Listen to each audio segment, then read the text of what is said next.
Welcome to Josh Johnson's show. I'm Josh Johnson, joined by my co-host, fellow stand-up comedian Logan Nielsen. Logan, how you doing, buddy? I am doing well, man. How are you? I'm doing pretty well. You know, I'm excited for today. Today's been on my mind for quite a while. Why is that? Tell the people why you're... Okay, so... Talk a little bit louder, sorry. Okay, if you remember, we embarked on an adventure a few episodes ago, a porta potty adventure, and we asked listeners to write in with how they think the sequel would go. You know, the sequel to the film that we have yet to make. Mm-hmm. And I always find that the best films think way ahead of budgeting, casting, all that stuff, and they just write out all 2 or 3 movies initially. And so that's what we're here to do. They always say don't write to your limitations, is what they say. Yeah. Write to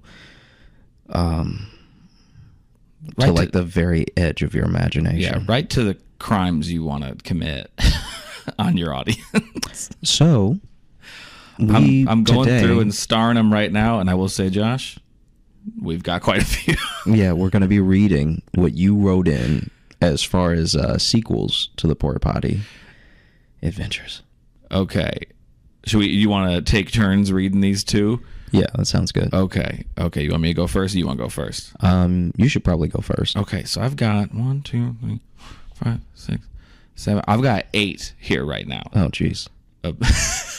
Oh, geez. So I want you to just pick 1 through 8, and I'm gonna go with one of those. I have not read these yet, so if they suck, it may get edited out. So just letting you know that now. 1. Okay, I'm gonna start right up here then.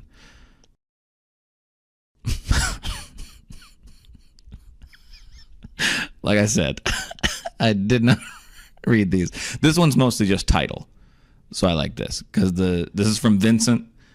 And the title of this email is 2 Porta, 2 Potty, Tokyo Skid.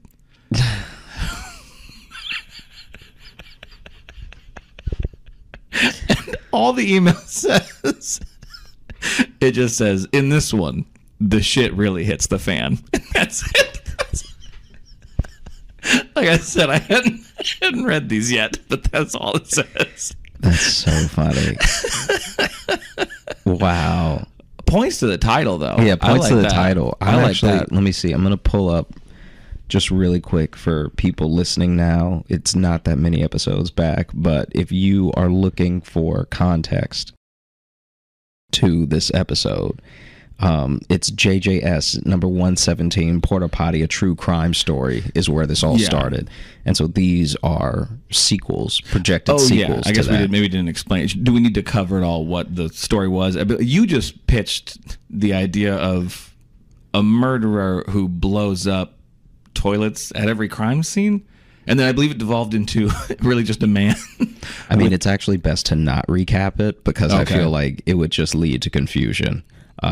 Only because none of it that we've read, none of it that we will read, none of it that we've said is happening. Right. You know? Yeah, so basically we try to make our show as evergreen as possible, but basically if you want to, this is a true sequel. You got to see the first one. This isn't some Marvel shit. We're going to recap a bunch of movies up top to try to make sure you're with us. Sorry, we don't do. Because I think what we would accidentally This is Lord of the Rings 2. You better have seen the first one. We would accidentally take as long as the first episode took to explain it. And write our own sequel while we're doing it. Okay, do you want to read one, or since that was a short one, do you want me to do another one? I can read one. Okay. So here, all those highlighted ones. Go ahead, choose your own adventure there. All the highlighted ones. Do I sound okay? I feel like my mic sounds. Does it sound good to you? I mean, you sound so different to me than you must sound to yourself. Okay. We should actually switch headphones so you can see what I mean. Because you're telling me to like talk louder, and you're telling me, but I swear to you that. Well, I know I asked you to talk louder because you were coming up low. I feel like both of us are yelling right now. Really? In my ears, yeah. Yeah, my headphones. Just once I plugged yours in, we can switch if you want, because I would much rather hear less than hear what I'm hearing right now. Well, you don't have to wear them if you don't want to. Yeah, but clearly you should wear so you can hear what. These won't reach to you though. All right. This is a shorter. Okay. I'm just saying this is a shorter cord. You're far away from. I'm saying with you don't gotta like be angry about my logistics I'm not angry of at all. measurements. I'm not angry at all. This one, let's see. I'm just gonna. Okay. That's all staying in. This is coming from. Do you say the name usually? Because I try not to say the name unless they say the name in the email. I tend whatever they sign off, or I tend to just work in like a first name. There is no sign off. So, this came from someone with the first name Bria, and that's all we know. Hello. Have you never listened to our show and how I read the emails? No, I know I read the emails, but this is the our first time in a long time where there's just nothing to go on except the actual this is email. our 122nd episode, and you're like, do we say names? No, I know we say names, but this might be a real name, and as long as I don't say the last name, then I think we're good. Yeah, that's what I do. Yeah, but you're like, oh, when I say the name, and it's a lot. Hello, J-Lo. I would love to dance with the idea that the two men Anna had unfortunate dinner dates with were actually in collaboration. Enter the Porta Potty Dynamic Daters, PPDDs. Wow. Okay, that's a truly it's barely a deep cut, but it's a medium cut. So there's two worlds colliding now. Yeah, so someone has written in and they've combined Anna, who has sent us like emails chronicling the dates that she went on that were horrible, and what we came up with for the Porta Potty Adventures, the true crime story. So a lot's happening right now. The email reads, foot fetish scares his target into excusing themselves to the bathroom so they can escape an embarrassing situation, and then boom, gray man strikes. Oh, also the title. This is my bad, actually. The title subject line of this email was foot fetish and gray man as the Porta Potty villains. So that's why it makes sense that it's the Anna and the other thing. Yeah. This is why I don't let it. I mean, I want him to read emails more, but it makes sense why he doesn't now. Boom, gray man strikes. Gray goes BDSM on the bathroom, and together the boys would move from restaurant to restaurant, humiliating their victims, greatly inconveniencing the janitors and staff of the restaurant, and stumping the detectives and police on their trail. Can I say right now that going BDSM on a bathroom is a thing I'm going to start saying? Yes. Be like, man, I ate a lot. I'm about to go BDSM on this bathroom. It's about to be gray, man. I really don't like that. It's about to be 50 Shades of oh no in here. It's really upsetting. I couldn't help putting these two stories together as I've been playing catch up on your most recent episodes, all conspiracy theories / stories aside. I wish the best to everyone involved in these stories.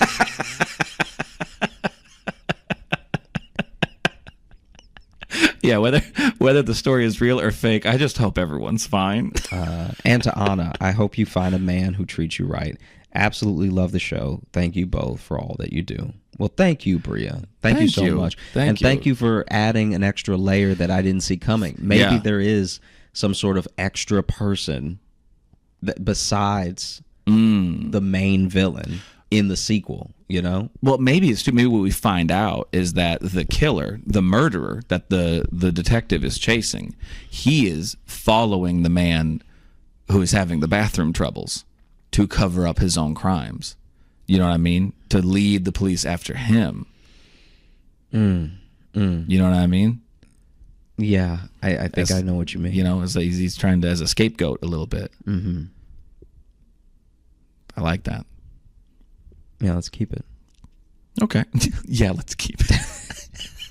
Yeah, after each of these, let's decide if it's staying in or not. Yeah, let's just keep it in there. Okay, this one here. Okay, this one's a little bit longer. This is from Sid, and the title is Porta Potty Sequel. Hi, Josh and Logan. It's Sid. You know, the guy who said Logan wasn't fat that one time? Oh, God, that was funny. That was very funny. That was one of the funniest things a listener has ever said to me. We were in Rosemont outside of Chicago. And we had just done a show together, a stand-up show, not a live podcast. Yeah, just stand-up. And this guy's coming up talking to us. We're having a quick chat. And as we're chatting, he's very complimentary of our sets and everything. Yeah. And then kind of out of nowhere, like right as we thought we were about to all part ways, he turns to Logan and he's like, "You're not like fat like you make yourself seem." I believe the exact wording was, "I was expecting you to be a lot fatter because of how you talk about yourself," or something. Yeah. That sounds more correct. It was something like that. It was a compliment. He was being kind, of being like, "Listen, you're hard on yourself. Mm-hmm. You aren't that fat." But it was to just say I was expecting a fatter man. Yeah. Also, when won't you feel say, great either way. Yeah, when you say that, you are saying fat. You know what I mean?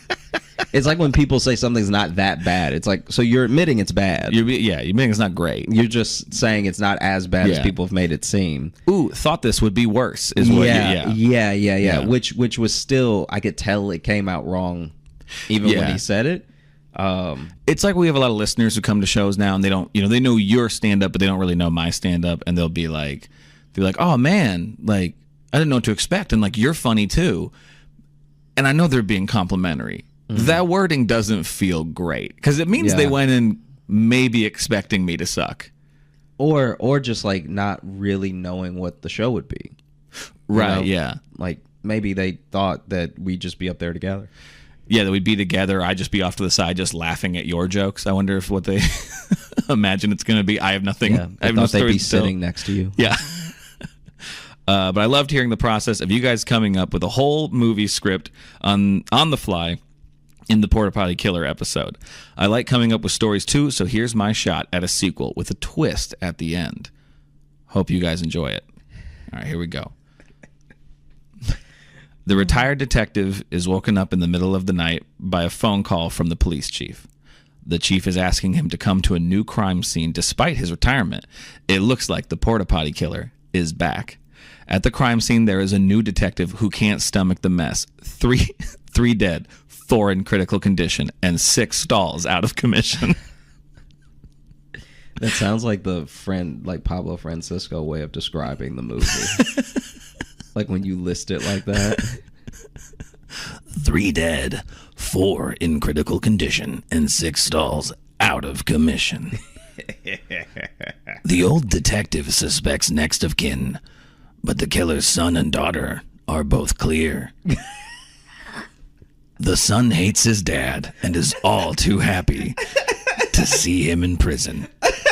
And his daughter hasn't seen him since she left with her mother, his ex-wife, 9 years ago. It's like when you hear it as more than just a sentence at a time, it's so funny because imagine if the narrator guy from the trailer really was the guy the entire time, like the full Morgan Freeman guy. You either get busy living or get busy dying. Poor Andy had to crawl through 100 yards of human shit. Do you want me to keep doing the voice? Yes, please. The detectives go visit the potty killer in prison. It just says potty killer, which I know Porta Potty Killer is already funny, but potty killer just seems silly. I like it. The detectives go visit the potty killer in prison and get his input. He says there's only one person who could do such damage. Potty killer does sound like he's 4. It does, yeah. His nephew. A skinny, athletic kid who's lactose intolerant.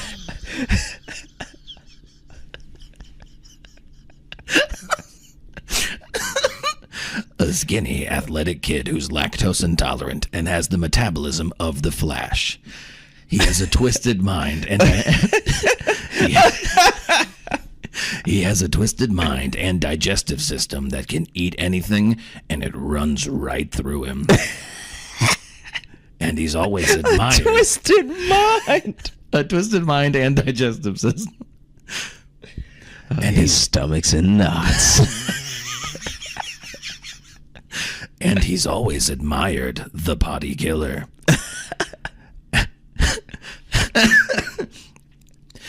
As they're told this, the news reports show another incident. This time, an entire bathroom was taken out and there were 2 deaths.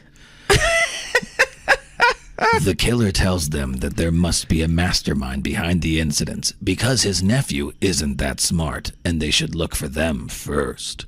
Yeah, my nephew a fucking idiot, so... Listen, he violent, but he's dumb. Look, when I tell you that he ran into some nails when he was little, one of them went right into his head, he not all there. At the latest crime scene, the new porta potty killer leaves a new calling card. In parentheses, a literal card taped to the wall that says, You'll have a cumbersome mess cleaning up this case. The new detective gasps, now knowing the mastermind behind the new line of crimes is the Punisher. Which I believe is my alter ego. Josh is not enjoying this anymore because now there's puns. The old detective calls the police chief asking if he had info on this Punisher guy. Chief says he's heard of him and knows just the guy to catch him. The scene changes to a cryotherapy room with a man in the chamber on his phone. Chief, hey, you busy? Man, what do you think? Chief, right. Well, I hope you're good and charged because we need your help. With? He's back. With help. This time, we need you to put him on ice. Man makes angry grunt noise. Chief, I mean, we need you to put him down for good. Man with ice powers who hates puns. It'll cost you double for that slip up. Man with ice powers who hates puns hangs up phone and steps out of cryotherapy ready to take down the Punisher. Wow. What? Yeah, but what happened to the movie accent middle way through? Did you just drop it? Oh, no, sorry, I was doing voices because but I did drop it. Oh, okay, gotcha. But I was doing different characters. It felt weird to be like, Chief, hey, you busy? Man, what do you think? That it seemed weird for them to just have the same. So now, okay, this is one of the most intricate callbacks episode now. Yeah, someone has like really listened a lot. This is now like 6 episodes of lore. Yeah. We should be careful to like only do this once in a while. Oh yeah. No, yeah. This is if this is anyone's first episode, they're lost. They are absolutely lost. Yeah. They have no idea what we're talking about because now it's you and me and our alter egos are now characters in this movie. Yeah. How do you feel about that? No, it's fine. You seem concerned. No, but it's like I don't. Yeah, I can't even tell you which episodes to go to for some of these. You know how when you really start following comic books when you're a kid and they're like, oh yeah, the Hulk first appeared, because the Hulk was never in like just Hulk 1. Right, yeah. The Hulk was in like Action Comics 7. Right, yeah, exactly. And so now you have to go back and read Action Comics 7 to see, and then even when you go back to Action Comics 7, it's not really the Hulk, it's like Bruce Banner getting like upset that his coffee order's wrong. Yeah, I think you literally. So the man with ice powers who hates puns and the Punisher, I believe their first appearance was number 116, Joshy on Ice. The Porta Potty Killer was the next episode in 117, the Porta Potty, a true crime story. I think we talked about all of that again in 50 Shades of Yellow. So like the last 4 episodes. At least. Or I guess there's going to be a Thanksgiving episode in there too. So we'll make sure to not talk about anything lore-wise. Yeah, jeez. Thanksgiving episode. All right. We got a few more there. Your turn. This next one is from Maggie, and it's just entitled Porta Potty, getting right to the point. Right to it. The email reads, short, not sweet.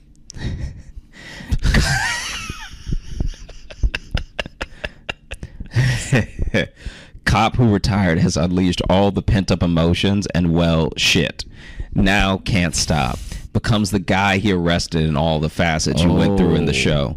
Because he has cop skills and has been close to criminals his whole career, he is much more convincing and good at what he does. He is the true marathon poop cop.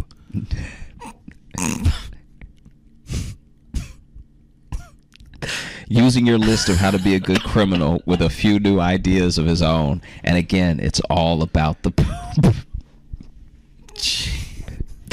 He isn't trying to kill anyone, but he targets the people he has arrested in the past, but couldn't make charges stick. This will stick. Revenge has never smelled so bad. Now that is interesting, though. Yeah. I don't know if a movie's ever done that where the sequel is the cop. The cop who is cop really snapping. It's the cop who put him away. That would be like if they did a sequel to 7 and it was Morgan Freeman just like, shit, how about 8? And yeah. Or just like an actual Batman movie where he's like, the Joker was right in the last one. I am going to just be everybody about to get it. Everybody about to get it. I'm done just punching. Yeah. It's time to start stabbing. Shit, I've made all these cool inventions. How about a gun?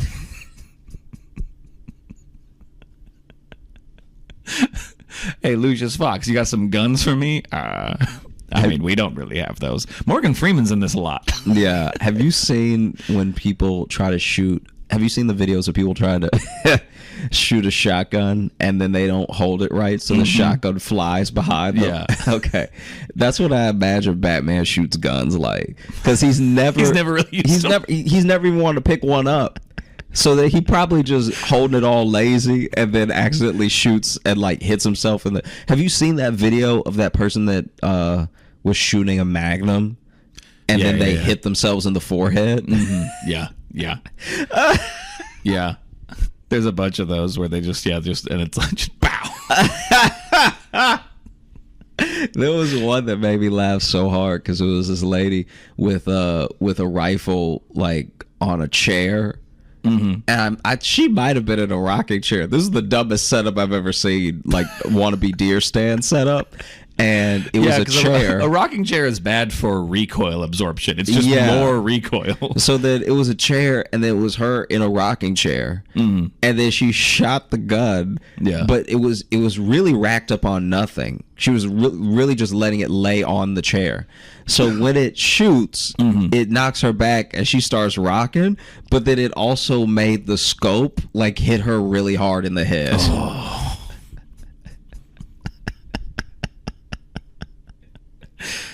This one here, this is from Jeremy. The title is Porta Potty 2. This time, it's Poopstinel. Remember, it's a podcast. They can't see your reaction. You need to sometimes actually... Okay, it's just rolling out, just closing eyes, shaking head. Just read it.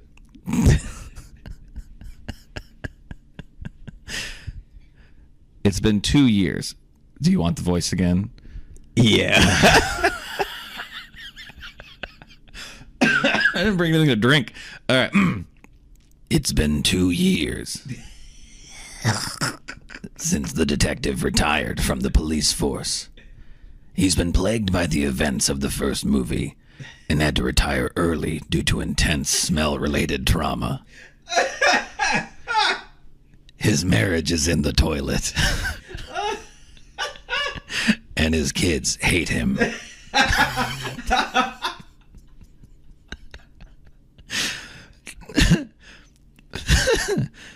In order to fix his family, he books them a cruise to enjoy the Bahamas. He paid no mind to the fact it was a carnival cruise, given the circumstances of the poopy butt killer. The poopy butt killer. Who routinely struck at fairs, known by some as carnivals. Shortly after the detective and his family board the ship, something starts to stink, literally. On the third day, people start turning up dead in their bathrooms, shrouded in a god-awful smell. The rest of the movie is the detective playing a game of cat and mouse with the deranged killer, who has escaped from prison and wants revenge on the detective for putting him in prison. The title would be Porta Potty 2, Boat of 1,000 Turds. And then it's all like big text like that. It just says, I copied this from the Notes app, so the formatting is awful. You guys rule. Let's make this incredible film series come to life. Jeremy. Thank you, Jeremy. Was Carnival the one that they did like sink and got filled with shit? I can't remember which one it was. I don't remember. Because I thought that's where it was going. Was that it was going to be one of those cruise ships? Yeah, that's what I thought. Which I think there's still room for that. But I like the idea. This is a real like Speed 2 cruise control situation of like, I don't know, this time on a boat is kind of, I like that form of sequel. Yeah, yeah. I like that a lot. See, now we're bringing current events in. Wow. Yeah. This is y'all are bringing it this episode. Can I pitch you a title that you're gonna hate? What's up? Porta Potty 2, Electric Booty Goo. This next email.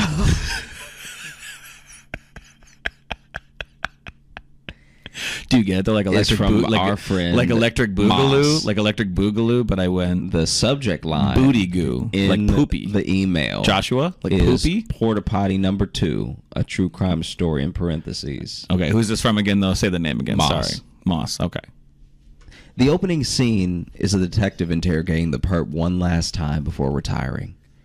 He left him with one haunting message. I was like you once, until one day I lost control.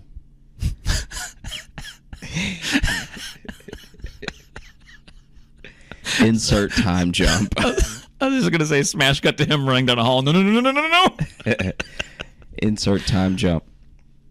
The detective is spending time with his family at a water park. Oh. These last two have been wet and wild. He thought to himself that he's been so relaxed since retiring. Maybe a little too relaxed.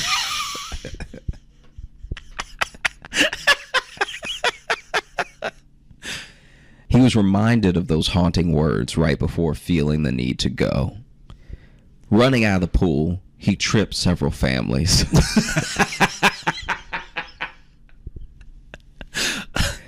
And sent them flying like Mario Kart shells. After he flushes, he noticed something on his hand. Blood.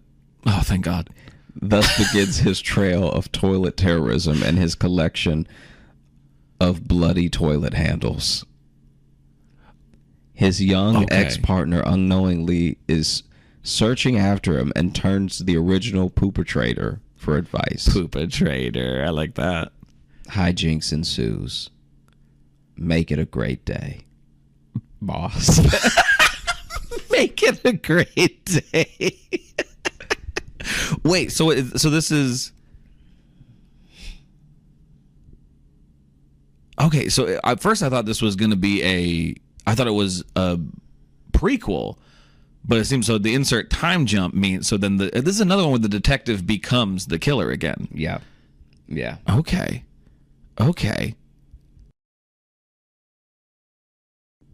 I'm literally trying to think of any movie that has done that, where then the cop in the next one is like, oh shit, I'm the bad guy now. Yeah, I'm crazy. I'm really trying to think about it. I really see where he is coming from now. I think they might have done it in one of like the Saw sequels or something. Yeah. Didn't one of them like something become like an acolyte or something of Jigsaw or some shit? Something like that. But otherwise, like, yeah, I'd love to see that in like a big movie. I think it happened in Saw 3, and I'm pretty sure Saw 3 was not good. I think it was Saw 3 was a different person was the traitor, but I think it happens in one of the later ones or something. I've got 2 more here. I haven't looked at what they say, but I want you to pick the title of the one you want to read, because one is just called Porta Potty Sequel, and the other one says Buttholeless Detective. Yeah, I think I'd like to read the Porta Potty sequel. You like the Porta Potty sequel? Okay, so here we go. This is a short one here. This is from Tatiana, and the title is Buttholeless Detective.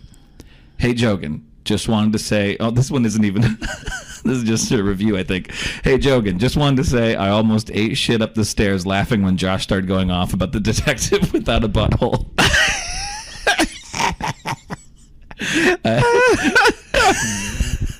I guess I have the humor of a 12-year-old boy, and I'm okay with that. Keep it up, guys. Tatiana. Well, there you go. So there's the last one for you. Thank you for that review.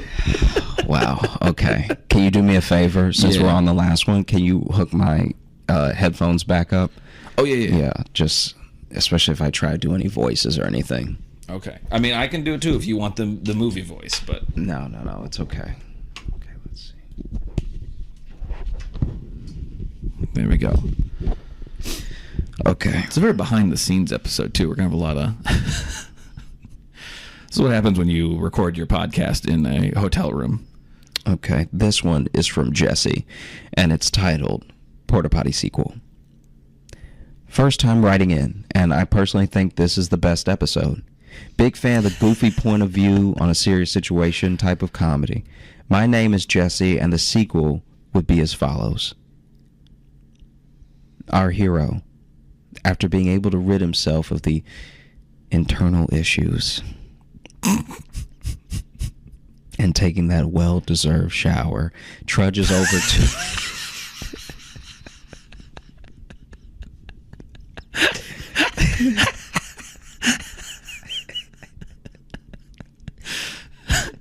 You.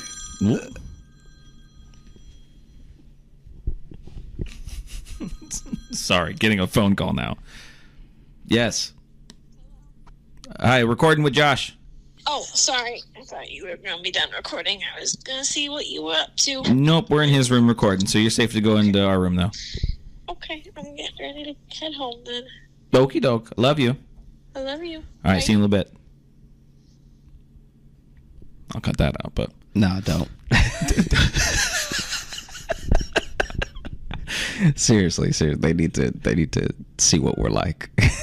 I'm just a sweet boy who loves his girlfriend. Our hero, so well-deserved shower, right? After being able to rid himself of his internal issues and taking that well-deserved shower, he can wash away the stink, but can't wash away the memories. Trudges over to his bed to rest up for the night. Oh, no. Gets a phone call that wakes him from his sleep with a distressed detective informing him there's been another murder committed in a bathroom, and get this, no toilet handle. Our hero's blood turns cold, his stomach knots up, and fumbles his response to the agent. What do you mean? Yes, sir. This one happened at a gas station a couple of blocks away from the Chipotle. Hero says, thank you for informing me, son. I'll be there in a bit. He hangs up the phone and cries angrily into his hands.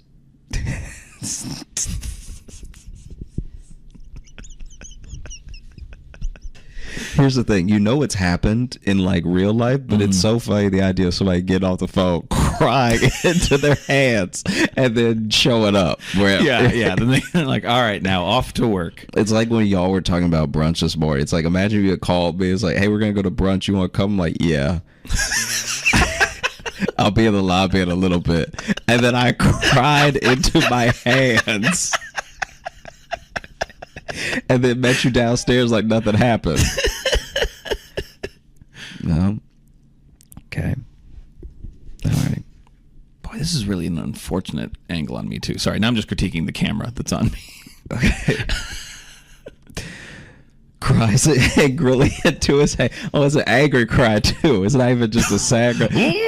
Oh, you dumb bitch! Furious that he has lost the edge he once had. Oh, yeah, because now that he's released, he's not going to understand how the killer thinks.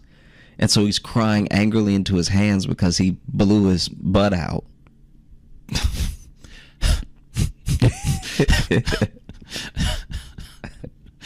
Yeah, he's expressed his skill. He's lost his mojo, baby. The constipation and stomach issues he had were the only thing giving him his drive, but it is gone. An undeserved relief. Wow. That would just be the preface without writing out the whole script. Bullet points as follows would be... Anyway, I have this scene. Other shit happens. Hero goes to the county jail to visit the man he arrested, and the man is sobbing uncontrollably, claiming his innocence. It dawns on Hero that he caught the wrong guy. Throwback to the rule of go to a town where someone may mistake you for someone else. Okay, that's a good one. Also, Hero goes to a station to get back on the case, right? Goes back to a station to get back on the case. Chief says in a typical stereotype cop, "You're too close to the case." I'm giving it to Jackson, so Hero goes rogue. You're a loose butthole and you play by your own rules. Yeah. Nobody can trust you, all right? Nobody can depends on you. Look at this guy getting in on it. Hero goes to Chipotle and bribes the workers there for information, using plumbing supplies instead of cash.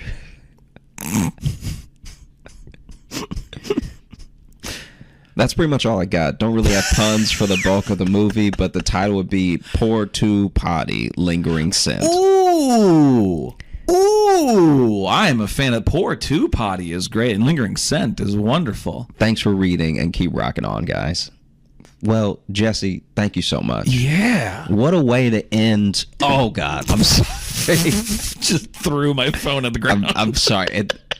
Because I was trying to support it more with my index finger. The disrespect. And then it slipped. Okay, but no, I know. I hear you. I know. I saw what happened. Floors are carpeted, so it's all good. Oh my God. Yeah. Thank you to everyone. Thank you to everyone. Thank you especially to Jesse, because ending on that one, I think ends the like run of them really well. Yeah. You know, we've gone over some theories. We've gone over some really viable sequels. I think the next step, which this won't happen for a while, so don't get too excited, but I think the next step here is to actually write out like outline, a little outline, a little beat sheet. Okay. Using, what's been written in with some of our own sort of flavor and I think we have enough similar themes throughout these. I think pretty much all of these will influence the sequel a little bit, because we got a lot of clearly the cop is somehow either becomes the villain or at least has now lost his edge. What I liked in that last one too, I would love to see a movie do that where literally it takes up an hour after the first movie ends and they're just like, oh fuck, we were wrong. Because that's how that one is. They're like, oh shit, the guy we had a whole thing with in the first. That guy was just sick. He just had some stomach stuff happening that we grabbed the wrong dude. That would be a way to do a sequel, because then you wouldn't have to worry about filling them in on the first movie. You'd be like, listen, everything happened in that first one, forget that. Wrong guy. Yeah. Don't worry about it. We got to chase a different guy now. Yeah. Different killer. Ignore it. You didn't see the first one? Great. Yeah, it's actually better if you don't see it. It's actually better now, because that was a waste of your time. That we made a mistake. we fucked up. Yeah. We made a movie we didn't like. We're trying again. Oh man. Wow. I mean, so we're about 40. Mm-hmm. Do we want to try to fill this in with anything else, or do we just want to make this a short episode maybe, just since this was such a specific sequel? Yeah, I think we can go over a couple of different aspects. Okay. That we really liked about, what was written in. So for you, like, just take us through things that you definitely think did happen in the sequel. That, we'll use this to keep it in mind for when the sequel's actually made. Something that definitely did happen? Yeah, there are things that you read or I read that you really enjoyed. Tell me some things that you definitely know happened in the sequel. I don't know if I definitely know, but I do like, the obvious angle would be that, there's a copycat. The cop gets back into it, blah, blah, blah, he's just in front, blah, blah.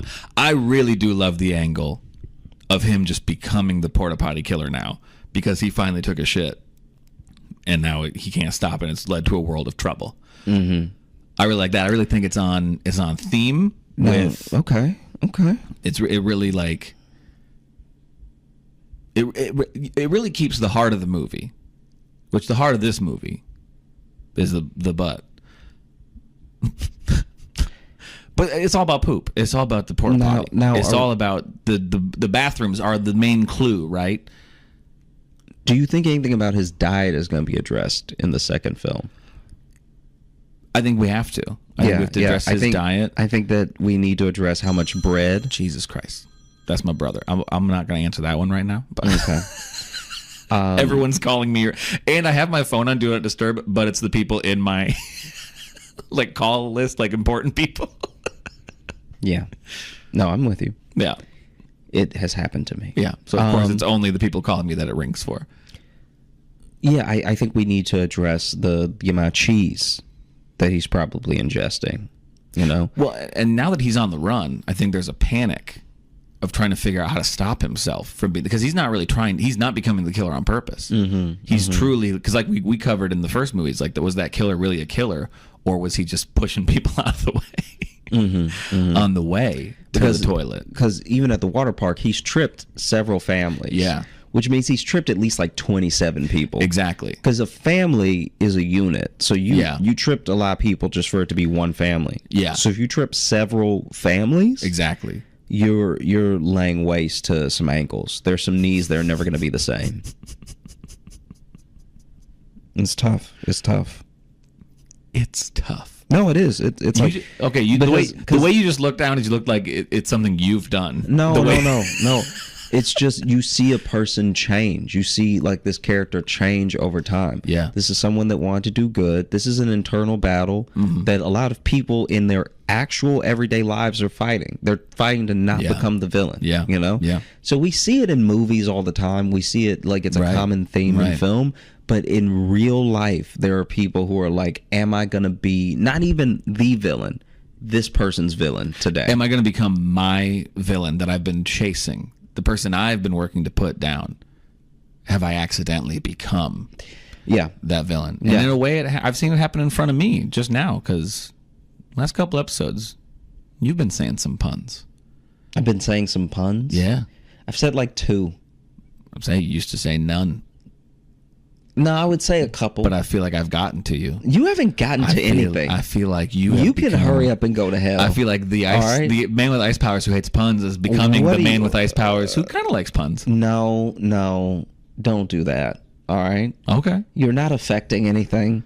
What does that mean? Okay. You're acting like you're having an effect on me. You're not affecting anything. All right. I'm not having an effect. I'm the same. Wow. I'm the same person. What an insult to our friendship to say I'm not affecting you at all. I'm the same person I have always been. I know, and fuck, I wish you'd change. Really, really. I was something, just one thing. You know, this is classic you. All right. Yeah. What about me?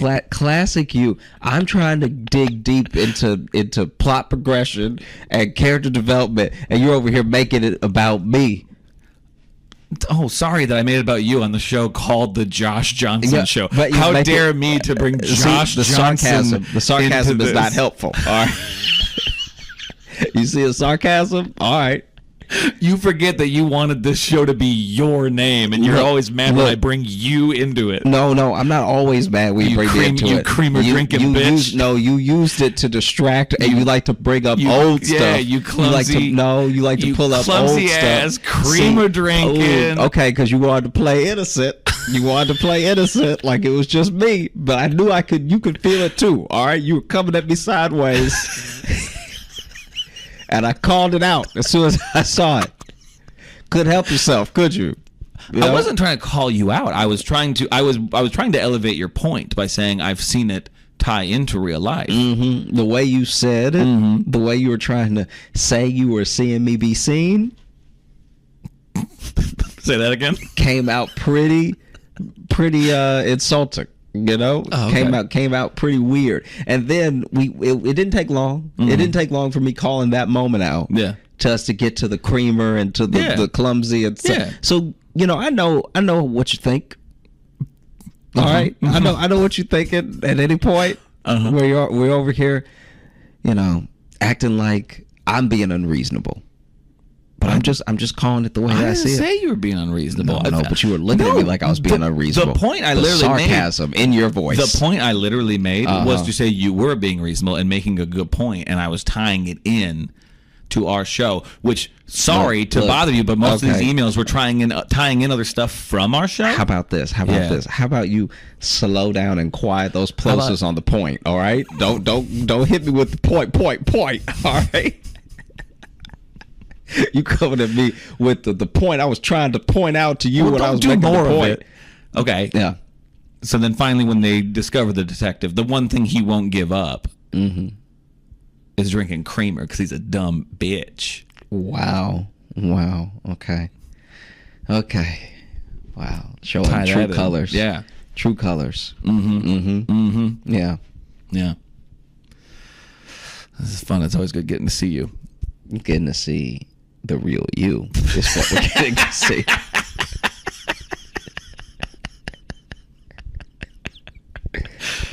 Oh, well, I didn't think this movie franchise would tear us apart, but you know, I mean, as soon as none of the people in Fast and Furious get along anymore, you know. As soon as large amounts of money get involved, people change.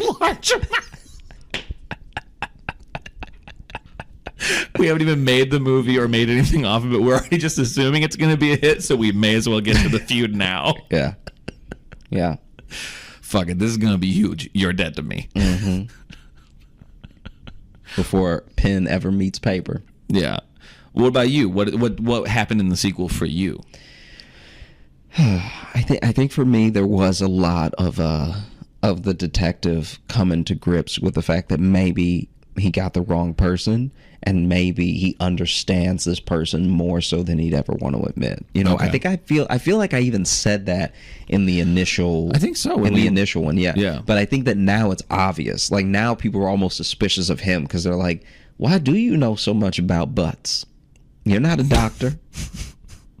You know, you're not a butt detective. Is this a fascination or is this like a part-time job for you? Why do you know so much? You know, how are you always so good at catching them? Yeah. Maybe it's because you think like them. And so now people in the department are turning on him. You know how sometimes when cops retire, they have that general respect in their old precinct. Yeah, it's almost like being a senior from your high school and then you come by to pick something up and people still remember you though. Yeah. It's like that, but he doesn't have that. The precinct's turned on him. He was supposed to be a hero cop. This was supposed to be his last job before he retired. And now they're suspicious. They're like, maybe we got the wrong guy. Maybe you're the guy. Maybe it's not even suspicious. They're just grossed out. Yeah. Like once he figured out how to catch him, everyone's just like, Yeah. Ew. Like he knelt down. He knelt down and like no one wants to shake his hand anymore. Yeah, no one wants to shake his hand because they start a rumor that he doesn't wash his hands, even though he does. But people are like, no, he don't wash his hands so he can keep his edge. I just had a horrible visual in my head of just like, you know, where they dab their pinky to like lick the cocaine. It's just poopy. Yeah, that's him, all right. I told you it wasn't good. Thanks so much for listening to the Josh Johnson. Let's get out of here.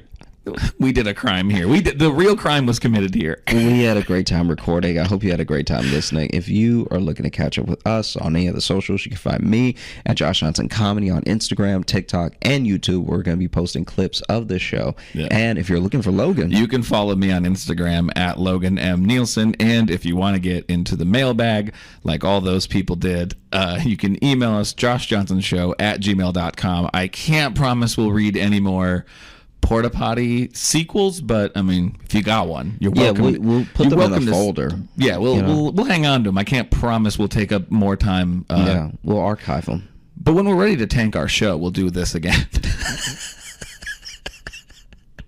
And thank you to everybody who emailed in. Those were all very fun. I liked reading all of those. Yeah, we really appreciate those. All of those were top shelf. So thank you so much for sending in. I wasn't expecting. I thought we were going to get like 2. But it was like within a week of that episode, we had all those. Wow. And I was like, wow, okay. Oh, jeez. Thanks for listening. Thank you so much. Have a great rest of the day and a wonderful weekend. Hey, thanks so much for watching. Please like and subscribe. It really supports the channel. Hit the bell notification because apparently it's the only way YouTube will tell you that something happened. And just tell a friend. That's the biggest thing you could do. Just tell one person in your life that you like, maybe you don't like, that this video happened to you. We release the podcast every Thursday on all the podcast apps, so you should find us there and subscribe on those and comment and leave reviews and whatever on all of them. And also, if you want bonus stuff, you can join our Patreon, patreon.com/Josh Johnson Show. We have bonus podcasts and videos and stuff there, and we'd love to see you.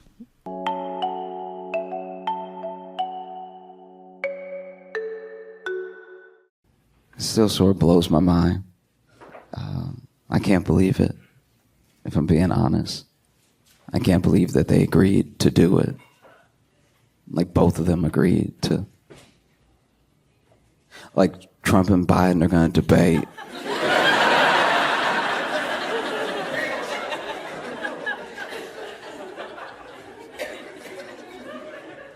They both agreed to debate.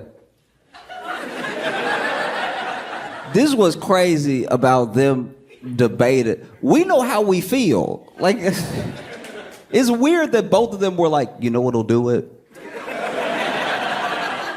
You know what'll lock it up? If I talk one more time. That's what the people want, you know what I mean? They want to see me at the booth. That's what.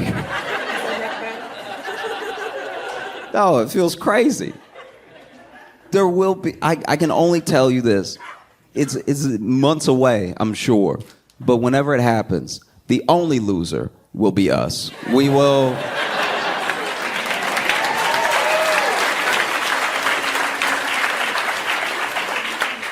Both those dudes are going to talk and interrupt. It's going to be a hell show. And then everyone's going to walk away like their dude won.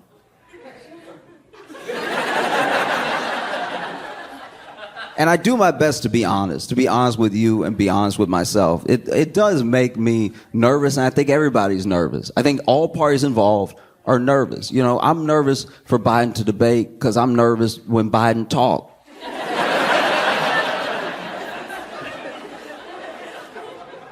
Don't be like that, you know.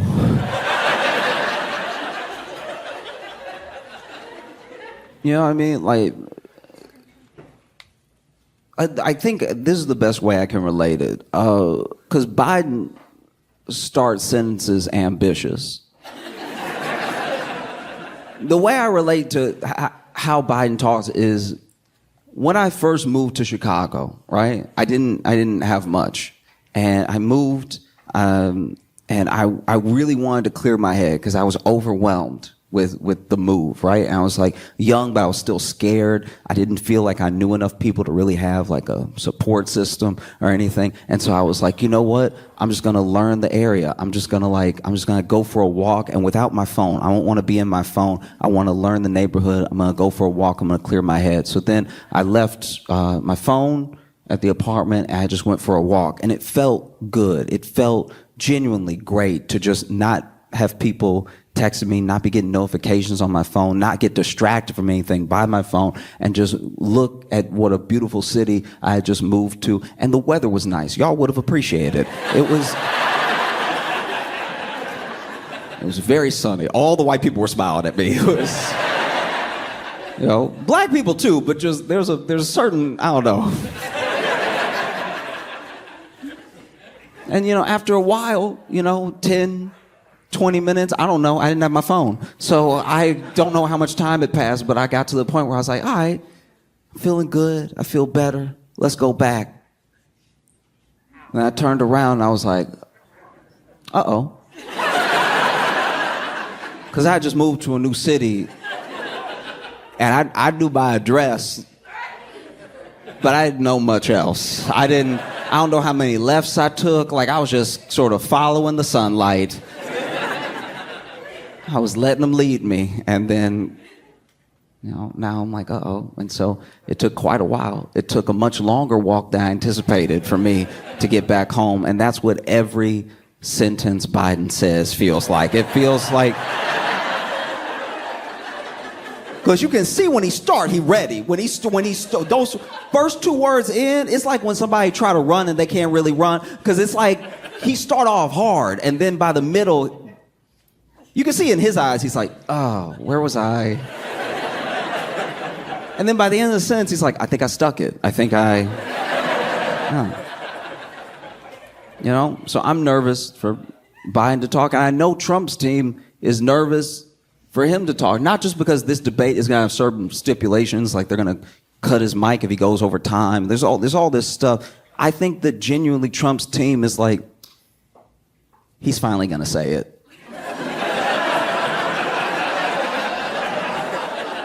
We've managed to go 9 years without him saying it, but he gonna slip. He gonna say it. I don't think it'll even be in like reference to black people. He just gonna say it. But he gonna be talking about fruit or something, like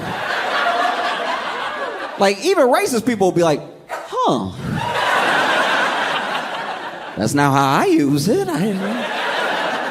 He's so creative. I will say, you know, people go on and on about Trump being racist. That man is way more weird than he is racist.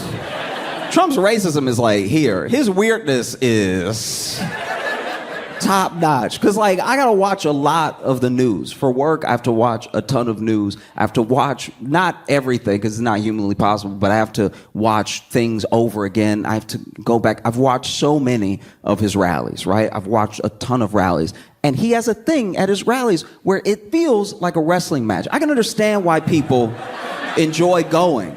I do. I get it. Because it's politics for sport. Like, you know when to boo, you know when to cheer. It's theater, right? And he is good at it. We'd be delusional to pretend that he's not good at it, right? But every once in a while, even he won't know what should be next. Like, I was watching this rally where I think he was going on like immigration, then he was going on like finances and Wall Street and stuff, and then out of nowhere he just started talking about the water pressure in America. And you could tell people who had just been cheering were like, I guess. Nah, I mean, he's not wrong. I have felt that too. Like, I felt like this man was railing about immigration, and out of nowhere he's like, there's no like the shower don't hit. The toilets don't flush where you want them to flush. It take 3 flushes. This man literally was like, it take 3 flushes. What are we doing, people? The washing machine doesn't get the stains out. Like, it really was like this political thing that quickly turned into like how his day was going. And honestly, it's the most relatable he's ever been to me. Because I was like, nah, he not wrong. Sometimes when you at a hotel, it does drip on you. And you're like, nah, I need power. I need that masseuse setting in the shower. Yeah. This has bothered me for a long time, and I know nobody cares because it's like barely topical anymore, but there's a case against Trump, one of many, right? There's a case against Trump with the classified documents. Now, a lot of people say that it's going to get thrown out. A lot of these are probably going to get thrown out, right? But the classified documents case, I don't have proof. I like to think I'm not like conspiracy theorist or anything, but for real, I don't have proof. So what I'm telling you is me just talking to y'all because we're friends, okay? So I'm just telling you what I think. I'm not telling you that like the prosecutor can even pull him up on this. I'm just saying that this is what I think, right? So the classified document, he basically, in case you don't know, took a lot of documents with him when he left the White House, right? And they went to Mar-a-Lago and retrieved a bunch of them. And they were in all sorts of different rooms. Like, they were in the closet. Some of them were in the bathroom. There's all this stuff like that. Now, the speech that he gave, the rally he gave that I was talking about before, was towards the end of his presidency. And I think this is what I think happened. He started bringing up the water pressure. I'm pretty sure he tried to flush documents that day.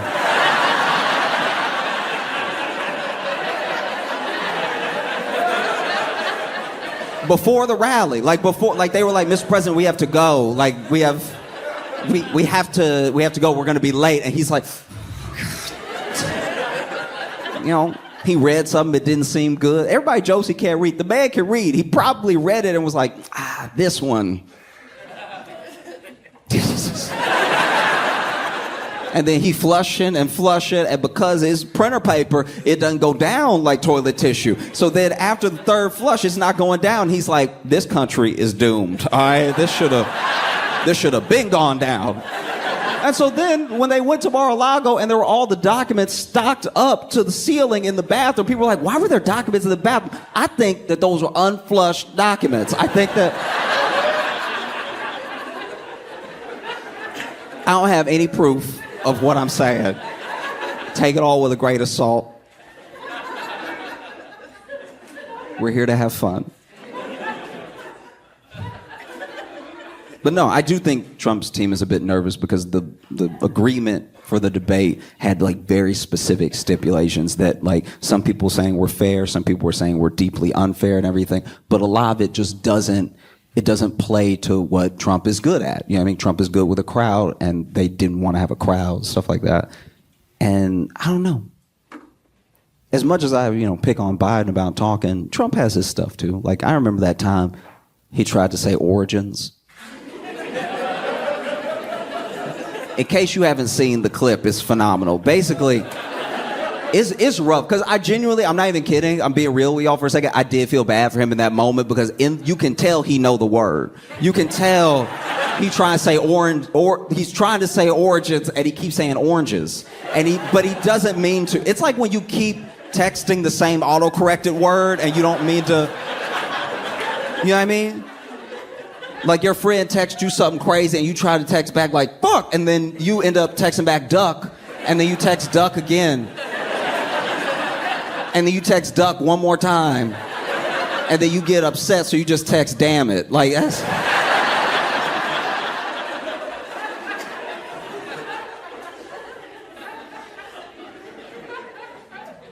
Because he knew the word. He really did. He was like, the oranges of it. And you can tell he got a little embarrassed because he know he on TV and everything, and so he tries to back up. He's like, the oranges. The oranges. It was like watching somebody with their phone, but in his mouth. He was like, and I was also like, he need to tell his mouth to act right, because I can tell his brain knows the word, because he kept saying oranges. He's like, the oranges, the beginnings, where it starts, the oranges, the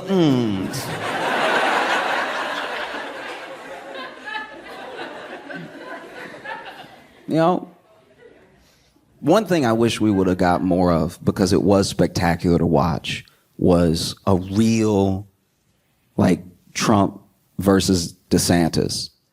We didn't really get it. You know what I mean? Like Trump just started smoking him off his swag, and then DeSantis dropped out. But I want them to go. I want them to debate. That's what I want to see. That's what the world needs. Those two debating, getting at it, and not about policy or anything, because honestly, they both have shots for each other that would go harder than Kendrick and Drake.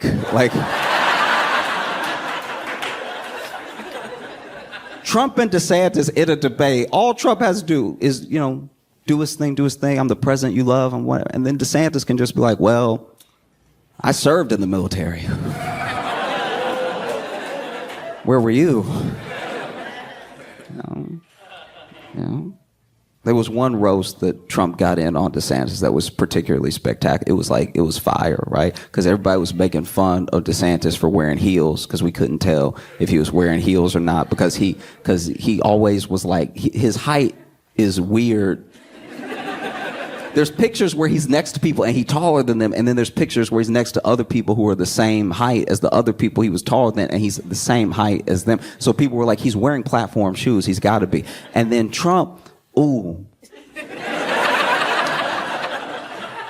it was cold. It's one of the coldest things I've seen him do in a long time. So Trump was explaining the shoes out of nowhere at a rally for no reason. Nobody said anything. He was talking about infrastructure. He was talking about how bad Biden is. And then out of nowhere, he was like, and have you seen DeSantis' shoes? They're weird. When he said they're weird, I paused, and I went and popped some popcorn, because I was like, he's about to light him up. And then This clip did not get passed around as much as it should have, but basically he was describing the shoe, and he was like, you can't tell it's a platform shoe because it's a heel inside. Like, Trump has trouble with the word origins, but he roasted this man so articulately. Like, just... He was like, no, there's a platform within the shoe, so it looks flat at the bottom, but up top, you know, he's on his tiptoes, and you can tell when he walks. I'm not even kidding, Trump did this. You can tell when he walks because he goes like this.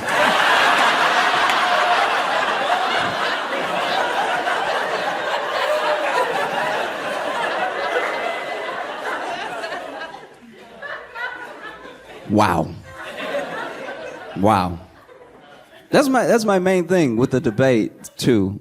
Biden versus Trump debating. Again, we didn't get anything out of the last one that they did. You know what I mean? And I just think, okay, I do think it would be funny if, remember, we're here to have fun. It would be funny to be cool. It would be funny to me if during the debate, one of them died. Like, that was, like, that's...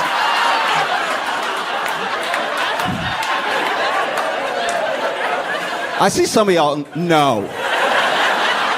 We're here to have fun. We're here to have fun. Don't do that. No.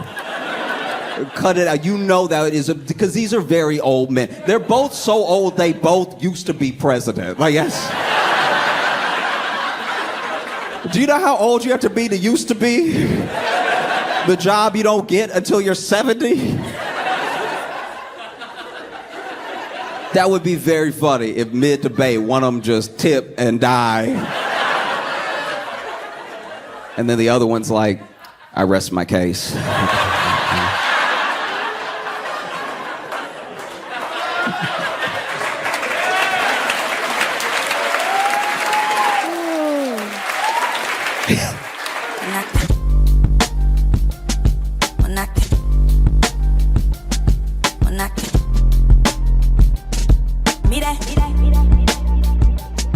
When I